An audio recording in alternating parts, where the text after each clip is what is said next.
Halo semua, selamat pagi. Apa kabar hari ini? Saya harap kita semua berada dalam keadaan baik-baik saja meskipun menjalani aktivitas di tengah pandemi COVID-19 ini.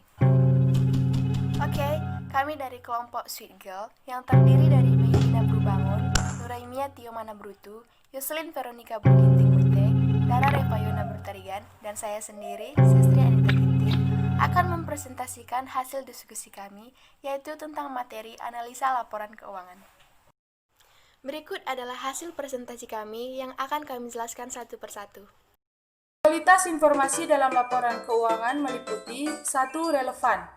Relevan adalah di dalam laporan keuangan harus memuat informasi yang mempengaruhi keputusan pengguna dengan membantu mereka mengevaluasi peristiwa masa lalu, masa kini, serta memprediksi masa depan. Laporan keuangan yang relevan adalah laporan keuangan yang merekam setiap transaksi perusahaan selama satu periode akuntansi. Kedua, reliable atau andal. Agar informasi dalam laporan keuangan yang dihasilkan dapat dipercaya dan andal, maka penyajian informasi pada laporan keuangan tersebut harus dibuat berdasarkan peraturan atau pedoman yang berlaku. Informasi dalam laporan keuangan harus bebas dari pengertian menyesatkan, salah saji material, bersifat jujur, dan dapat diverifikasi. Keandalan informasi juga akan mempengaruhi relevansi. Jika informasi yang disajikan andal, maka laporan keuangan tersebut akan semakin relevan. Pada saat ini, saya akan menjelaskan tentang kualitas laporan keuangan yang comparability. Laporan keuangan yang comparability adalah laporan keuangan yang dapat dibandingkan yang sesuai dengan standar dan kebijakan akuntansi yang konsisten dengan apa yang diterangkan di sepanjang periode akuntansi. Comparabilitas juga memudahkan perbandingan laporan keuangan perusahaan yang satu dengan perusahaan yang lainnya.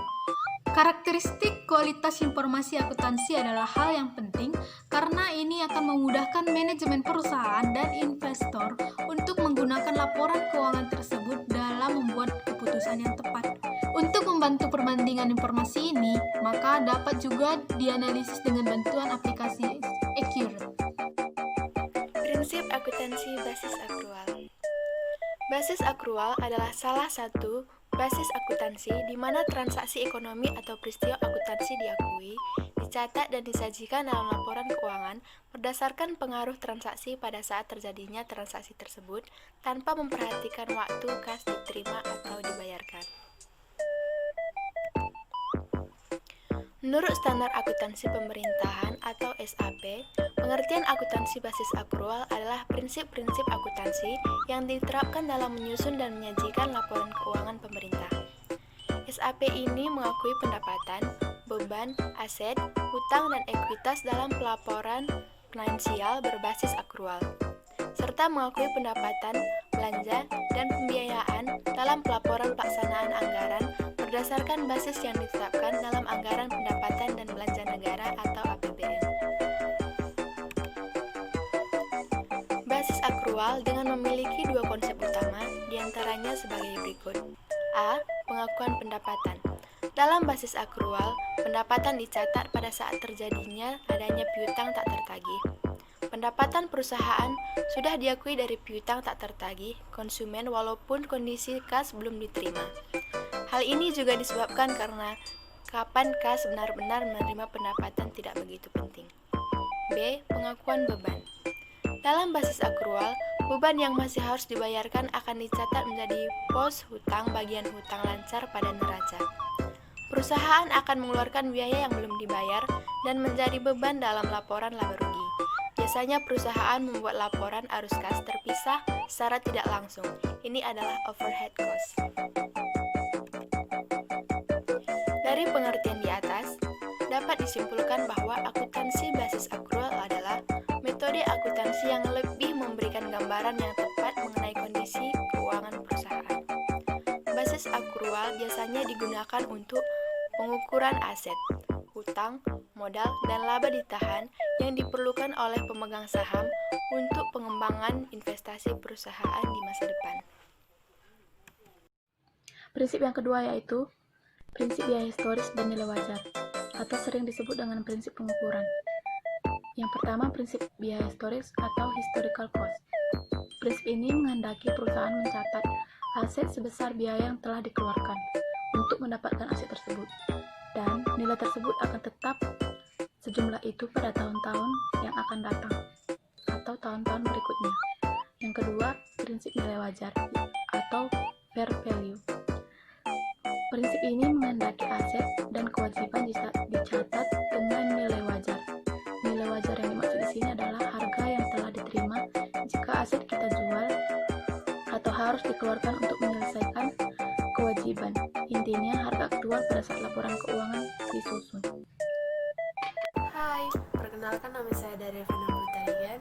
Di sini saya akan membahas yang pertama materialitas, yang kedua konservatisme. Yang pertama materialitas. Menurut Financial Accounting Standard Board atau FASB, materialitas merupakan besarnya suatu penghapusan atau salah saji informasi keuangan dengan memperhitungkan situasinya. Akibatnya, pertimbangan yang dilakukan oleh orang yang mengandalkan pada informasi tersebut akan berubah atau terpengaruh oleh penghapusan atau salah saji tersebut. Dari definisi tersebut, mengharuskan auditor untuk mempertimbangkan keadaan-keadaan yang berhubungan dengan satuan usaha atau perusahaan klien, dan informasi yang diperlukan oleh mereka yang akan mengandalkan pada laporan keuangan yang telah diaudit, karena tanggung jawab menentukan apakah laporan keuangan salah saji secara material auditor harus berdasarkan temuan salah saji yang material dan menyampaikan hal itu kepada klien sehingga bisa dilakukan tindakan koreksi. Konsep materialitas mengakui bahwa beberapa hal yang baik secara individual atau keseluruhan adalah penting bagi kewajaran penyajian laporan keuangan sesuai dengan prinsip-prinsip akuntansi yang berlaku umum di Indonesia, sedangkan beberapa hal lainnya adalah tidak penting. Kedua, konservatisme. Konservatisme merupakan suatu prinsip pengecualian atau modifikasi dalam hal bahwa prinsip tersebut bertindak sebagai batasan terhadap penyajian data akuntansi yang relevan dan andal. Prinsip konservatisme menganggap bahwa ketika memilih antara dua atau lebih teknik akuntansi yang berlaku umum, suatu preferensi ditunjukkan untuk opsi yang memiliki dampak paling tidak menguntungkan terhadap ekuitas pemegang saham. Secara lebih spesifik, prinsip tersebut mengimplikasikan bahwa nilai terendah dari aktiva dan pendapatan serta nilai tertinggi dari kewajiban dan beban sebaiknya dipilih untuk dilaporkan. Oleh karena itu, prinsip konservatisme mengharuskan bahwa akuntan menampilkan sikap pesimistis secara umum ketika memilih teknik akuntansi untuk pelaporan. Inilah hasil presentasi dari kelompok kami. Jika ada kata-kata yang kurang berkenan, tolong jangan dimasukkan ke dalam hati, karena tidak ada manusia yang sempurna selain penciptanya. Sekian dari kami, terima kasih, bye-bye.